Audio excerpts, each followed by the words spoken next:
Welcome back to Investing Talk Podcast. Today we're looking at strategy. As usual, before we start, subscribe, like, and comment to this video to support the show because it really helps the algorithm know what kind of deep dives you want us to do next. And you are really going to want to dig into this one because we're looking at what might be the most confusing, maybe the most polarizing stock on the market right now.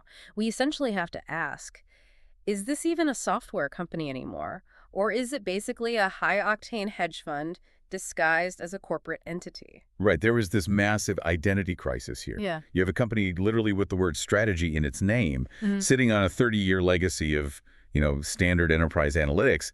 Solid, but boring. But the market is treating it like a spot-leveraged crypto ETF. Exactly. It's a hybrid vehicle now. Which creates a ridiculous amount of tension when you look at the valuation. I mean, we are talking about a company that has lost over 60% of its value in a single year. Just hammered. But then, and this is what kicked off this whole deep dive, they post an earnings beat that is so large, I honestly thought my terminal was broken. I thought it was a typo. Yeah, I had to double check the numbers too. It wasn't a typo though. It was a massive statement. And it really forces you to rethink how modern balance sheets are valued. So we need to unpack this for everyone listening. Is it a value trap? Is it a generational buy? Or is it just a way to gamble on digital assets without opening an exchange account? Honestly, it's probably a mix of all three depending on your risk tolerance. But to figure out why, we have to look under the hood. Well, let's get right into the numbers, starting with segment 1, the fundamentals. And I have to start with this Q4 earnings report because shock really doesn't cover it. It was a complete inversion of expectations. All right, so the consensus estimates from Wall Street, this smart money, they were bracing for a loss, specifically a loss of 12 cents per share. The whole narrative was just, struggling legacy software firm continues to bleed. A standard quiet miss. Software businesses of this age are usually slow and steady. Nobody was expecting any fireworks from the operations side. But instead, they post earnings per share of $32.60. $32.60. It's absurd. That is a beat of $32.72. How does a company everyone assumes is dying suddenly drop a bomb like that? Did they suddenly sell a software license to every single Fortune 500 company on Earth? That's where context is absolutely everything. If you just look at that headline number, you would assume exactly that. But the actual quarterly revenue from operations, it's only up about 2.7% year over year. Which is, it's fine. Yeah, annual sales are sitting around $463 million. It's healthy, it's stable, but 2.7% growth doesn't mathematically get you to a $32 EPS. No, the math completely breaks down there. The magic trick is in the net margins. The net margins for the quarter came in at 1,036.61%. Okay, I have to pause right there. Over 1,000% margins. That shouldn't even be legally possible for a software company. You can't keep 10 times more money than you make in sales. You can't, unless you have a treasury strategy that completely dwarfs your operations. The earnings beat is almost entirely driven by paper gains on their massive treasury. Because of the new fair value accounting rules, when the value of their holdings goes up, it hits the bottom line immediately, even if they didn't sell a single asset. So they didn't actually lock in that profit by selling. It's just marked up to the current market value. Precisely. It's an unrealized gain flowing straight into the earnings per share. The treasury gains are offsetting the software operational costs by a factor of 100. Okay, so the software business is basically just the hull of the ship keeping it afloat, but the treasury is the nuclear reactor pushing it forward. That is a perfect way to look at it. But, and this is important, you shouldn't completely ignore the software side, because it's actually showing life. Forward EBITDA growth is projected at 42.47%. Which is huge for legacy tech. Sector average is what, usually around 10 or 15? 14.33% is the sector average, so they are nearly tripling the average growth rate. And that's being driven by real demand for their AI-powered enterprise analytics. They integrated AI into the platform, and enterprise clients are actually buying it. So there's a real functioning business there. It's not just a hollow shell company holding digital coins. Right. And that's the kicker for this whole thesis. You might come for the treasury exposure, but the lights are actually on in the office. The software brings in the cash flow, and that cash flow is critical because they need it to service the massive debt they use to buy the treasury assets. Yeah. And that brings me to the skeptic's view. Because I'm looking at the balance sheet and I'm sweating. They aren't just using spare cash flow to buy these assets. They are heavily leveraged. Very levered. The debt-to-equity ratio is 0.17, which sounds low, but the free cash flow is negative. They are running a 129% leveraged margin.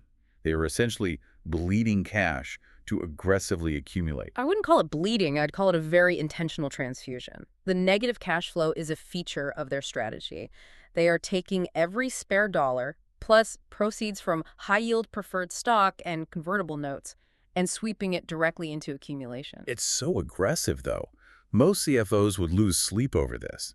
You have to have absolute conviction that the asset will outperform the interest on the debt. And they do. They just acquired another 2,486 units. Do you know what the total treasury sits at right now? I know, it's massive. Over 717,000. Wow, 717,000. Just to put that in perspective for you listening, there's a hard cap on that asset globally of 21 million.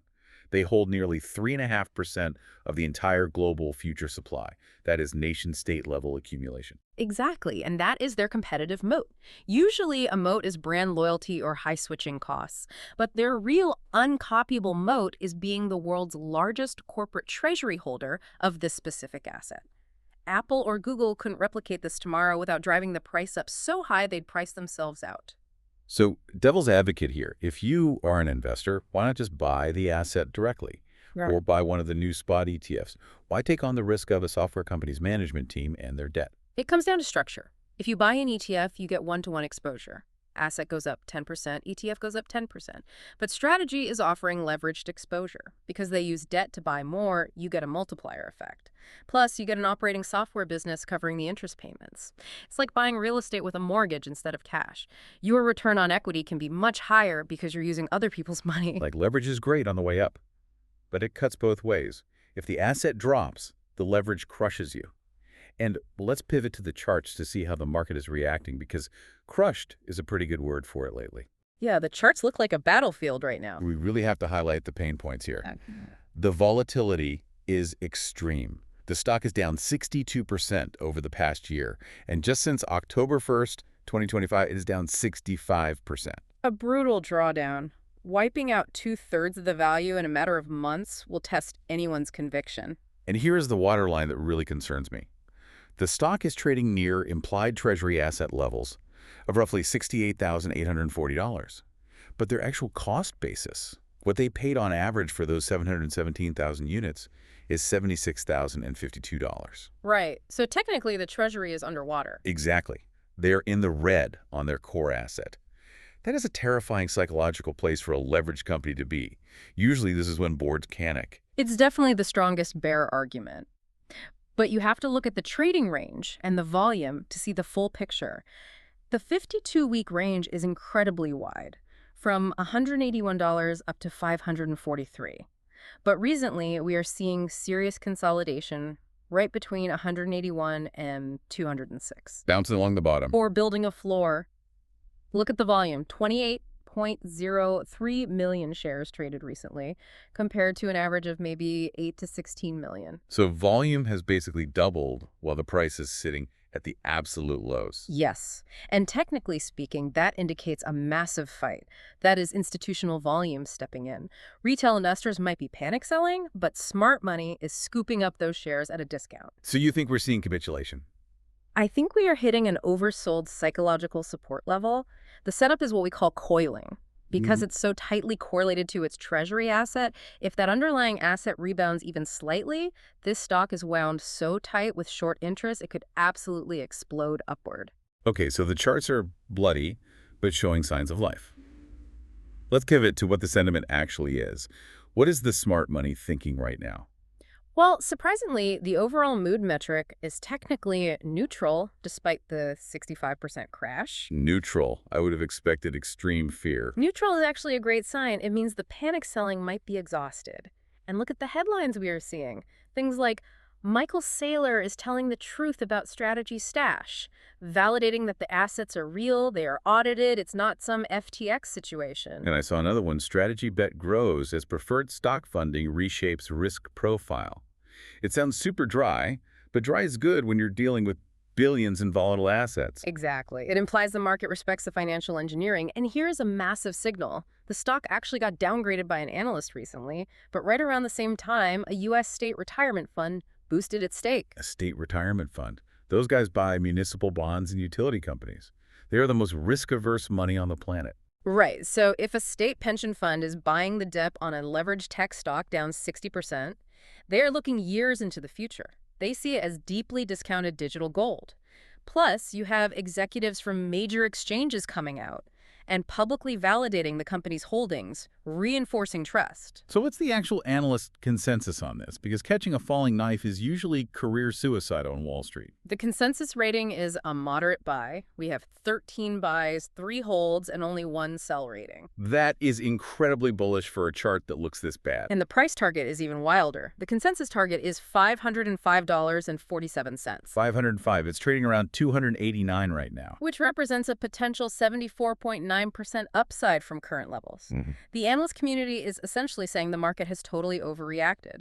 The software growth plus the underlying treasury value makes this massively mispriced. Okay, 75% upside is the kind of number that makes people mortgage their houses, which we obviously do not recommend.